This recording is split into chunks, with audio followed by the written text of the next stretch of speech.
Tag TV US Canada brings you news and views from White House and State Department's press briefing.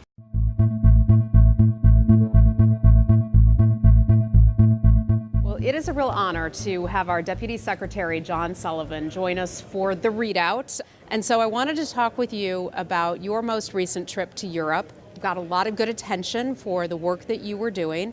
Tell us a little bit about some of your stops. First off, you went to Germany. I did. For the Munich Security Conference. Tell us about that.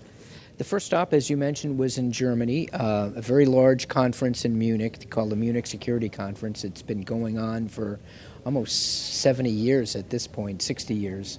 It's grown into quite a collection of diplomats, statesmen, leaders, NGOs that talk about security issues of primarily of European focus, but now more of a global conference. I had a number of bilateral meetings while I was in Munich, both with European officials, but also I met with officials from China, Sudan. But I went to the conference. I participated in a panel discussion on our nuclear posture review with representatives from Russia, China, South Korea, and Estonia. And that panel, my principal focus on that panel was to discuss our nuclear strategy, which has a number of common features that have been part of U.S. Policy for decades. Commitment to nuclear nonproliferation, to arms control, to our moratorium on nuclear testing, and our commitment to deterrence. And it was a lively discussion, principally because our nuclear strategy, the nuclear posture review, describes a new security environment that the United States faces with increasing threats from, among others, North Korea and Iran, more traditional threats that continue from Russia, and now China. So the security environment has changed since our last nuclear posture review in 2010, and my job was to explain that new security environment that we face, how our nuclear posture review reflects our response to that, but to reaffirm our commitments to all those basic values that we've committed to as Americans for decades, as I say, non-proliferation, arms control, moratorium on arms testing. So that was Munich. And any other issues that came up of great concern to our European partners and allies? We talked a lot about more specific issues. For example, the Germans are very focused on the ongoing discussions to form a new government. Chancellor Merkel's discussions to form a grand coalition. We spoke with German government officials about that. I spoke with Archbishop Gallagher from the Vatican about issues of concern to the Vatican, their discussions with the People's Republic of China, about the Catholic Church in China. Probably human rights issues, religious freedom? Religious freedom and how the Vatican will interact with the Chinese government and the Chinese Catholic Church in the PRC. So a number of different individuals that I was able to get time with, to speak with while I was there in Munich, all of whom had come for this security conference. So they're all gathered in one place, and it's an opportunity to have conversations with all these different officials. It sounds like certainly time well spent. Yes, indeed. I know from Munich you went on to Italy, where you had some bilateral meetings with Italian officials, and you also spoke before some other groups there. I did, and in Italy, again, the Italians have elections coming up on March 4th. Talking to Italian civic leaders about their views on the election, what they think will happen. Meetings with the Italian government officials to talk about issues of mutual interest, including migration from Libya. Italians have played a leading role in trying to stop the dangerous migration from Libya, where we've seen people drown, adults, children drown, and trying to make the trek from Libya to Italy and southern Europe. So we talked about that. We talked about Ukraine, which was the next stop on my trip in Europe. I went to Kyiv, but we talked to the Italian government about the need for continuation of sanctions on Russia over their intervention in eastern Ukraine and annexation of Crimea. And so they share our concerns with regard to that. Do they have sanctions of their own? The EU does, and as part of the EU, I was discussing with them the need for the EU to continue their sanctions on Russia over Ukraine and in particular eastern Ukraine and Crimea. In general, I was there to reaffirm the U.S. commitment to the transatlantic alliance, to NATO, to our EU partners and allies. And it was the fact that, I should have mentioned this at the outset, I think it was among the largest delegations the U.S. has ever sent to the Munich Security Conference. Again, a reaffirmation of the U.S.'s commitment to our NATO allies, to our EU partners and allies. Secretary Mattis was there, Director Pompeo, myself, a number of senators and representatives, very large U.S. presence. So in my trip to Italy, it was again to reaffirm our commitment both to our bilateral relationship with Italy and with NATO and the EU. I hope you got some good food along the way, though, too. There was good food. I mean, hard to not say that about Yes. Italy, and that's okay. Well, so from there, then you went to Ukraine. Ukraine. And it was really an important relationship for the United States. Two messages, Yeah. two themes in Ukraine. Support for Ukraine in resisting Russian aggression in eastern Ukraine, and our non-acquiescence, our opposition and support for Ukraine in resisting Russia's annexation of Crimea. One theme. Second theme was assisting Ukraine, providing support to Ukraine in the Ukrainian people's and government's effort to reform the government, to eliminate corruption, to shed the shackles that have really held back Ukrainian people, the Ukrainian economy that they inherited from decades of life under the Soviet system, and then in the decades since the fall of the Berlin Wall, the corruption that still lingers. Can we talk about that a little bit? Sure. That was one of your primary messages, and they've been making progress. And the United States always encourages countries to do more on that front, to encourage businesses to come in and to be able to invest, but to have good and free societies. They've made some progress in recent years. They've made a lot of progress in restructuring their government and restructuring their economy, but there's more to do, and we want to help. They have adopted a new investigative unit to investigate corruption and an independent prosecutor's office to prosecute corruption cases. What they need now is a corruption court system, which their legislature is considering. I was there to advocate for their adoption of this anti-corruption court as part of yet another step in their effort to reform the government and fight corruption. And one of the things you also talked about was Ukraine's territorial integrity. Yes. And fighting Russian aggression. And you put out some pretty strong messages Right. and statements on that. Tell me about why you're passionate about that, why you feel so strongly about that. Well, Ukraine faces a difficult transformation in reforming itself, in fighting corruption, reforming its institutions. That process, which we support, is made doubly difficult, really difficult, by the external aggression they face from Russia and Russian proxies in eastern Ukraine and the Donbass, who are, it's a daily a drumbeat of violence in eastern Ukraine, Ukrainian soldiers killed and wounded. Plus civilians the as civilians well, as and well, we've seen of those, course. those Horrible the images. monitors. Yes, and plus the Russian annexation of Crimea.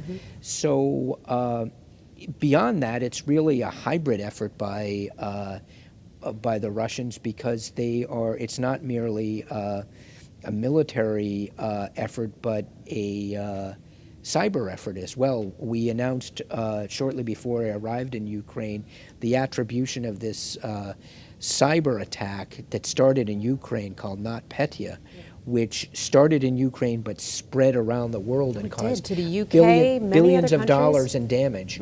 But it was focused originally in Ukraine, and our sense is that Russian actors use Ukraine as a laboratory for these types of malign activities.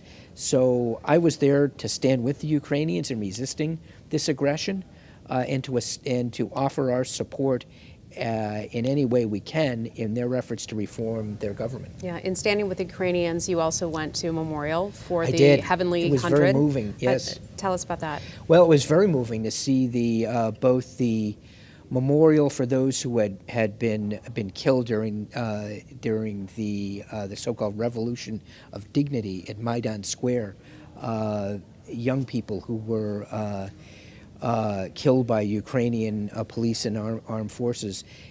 And there's a second memorial with an even larger number of Ukrainians who were memorialized there, who've lost their lives in the fighting in eastern Ukraine. Pictures of all the soldiers who have been killed in eastern Ukraine. So it's very moving to see that.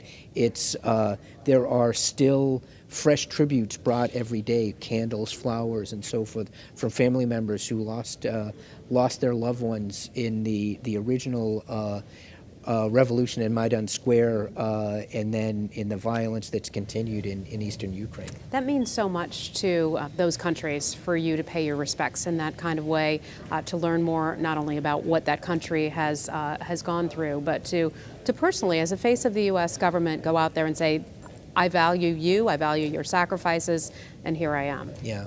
It's important particularly for Americans to come and stand with allies and partners in Europe, and particularly in Kyiv, who are the Ukrainians and the men and women in the Ukrainian government are under such pressure to achieve results for their people, but to do so while they also face the threat of aggression from the east, from their neighbor Russia. So it makes it doubly difficult for them. And I think as regular Americans, we often don't appreciate just how much sometimes our thanks, our presence, just showing up means to those countries. Absolutely. I know many of our Foreign Service officer colleagues would certainly know that, but for regular folks around America, sure. I think it's something they don't always recognize. Absolutely. So thank you for going there and doing that, certainly. Sure. Then you went on to Latvia. Riga, Latvia. Yeah. Beautiful. Beautiful weather. The sun was shining. It was chilly. It was cold, but it was a great visit to stand with the Latvians, who also face a threat on their eastern border, which they see every day from Russia. It was an opportunity for us to reaffirm the commitment of NATO to the defense of Latvia, our Article 5 obligations for defense of NATO member countries, reaffirming that for them. There was also, while I was there, discussions about certain actions that were taken by the Department of the Treasury against a Latvian bank. Oh, that that made big news here while you were away. Right, exactly. Yeah. And I was able to have discussions with senior Latvian government officials, reaffirm our partnership with them, to work with them to address concerns about money laundering and the strength of their financial system. So it was a good opportunity for me to share those thoughts with senior Latvian government officials. And then after that, you went on to Brussels, right? Brussels it was a conference that was hosted by the EU, but the focus was on the Sahel and the G5 Sahel Force, which has been created by these 5 Sahel nations to address terrorism concerns with ISIS and other terrorist organizations that threaten that region. And it's it was a remarkable collection of countries that came, not only the members of the EU, but the United States was there, countries from around the world, united in support of the G5 countries that are undertaking, with the support of the United States, the EU, France has played a leading role in this area as well, to support them as they work to defend their territorial integrity, protect their countries, to help stop the flow of migrants through the Sahel to places like Libya, where they would continue on to southern Europe in a dangerous transit across the Mediterranean, and trying to address not just the security threats, but also the underlying economic and social forces that drive people to want to take those risks, to leave their homeland, cross the Mediterranean to try to get to a better life, try to address those concerns in the Sahel. That's certainly a lot. There was a conference there, and it was hosted by the EU, but there were a lot of other countries in addition to EU member countries that was there, and I was honored to represent the United States.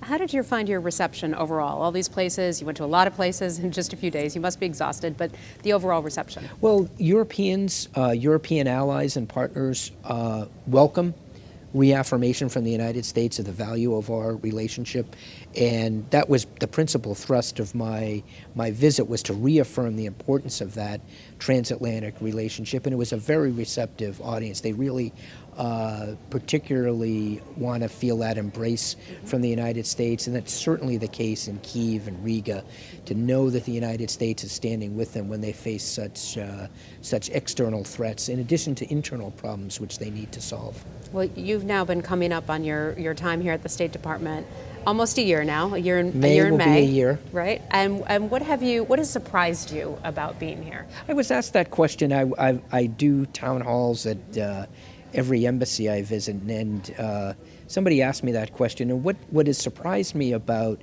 the State Department, most surprised me, what I hadn't expected, was how small in some ways the State Department is, because when you think about the department, yeah, 75,000 people. 75,000 people in embassies and consulates spread around the world, 50,000 are locally employed staff at our embassies and consulates around the world. It's really 25,000 people, 14,000 civil service, 11,000 foreign service, 11,000 civil service.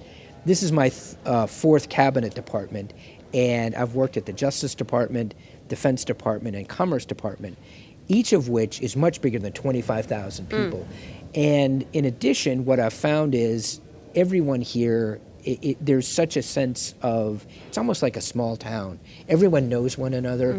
People who have served, and I served with so-and-so in Cairo, and remember you and I were roommates in Baghdad. I get that one a lot. Roommates in Baghdad. It really is a small, tight-knit, in some ways, community, which sounds odd to say about an enormous cabinet department, but I do get that sense that people know one another and care for each other, particularly when you've been abroad and served in, whether it's a hardship post, a post where there's high threat, or just being abroad as Americans, planting the flag, working at our embassy, and living there for 2 or 3 years, or 1 year if it's a more difficult post, really creates very tight bonds.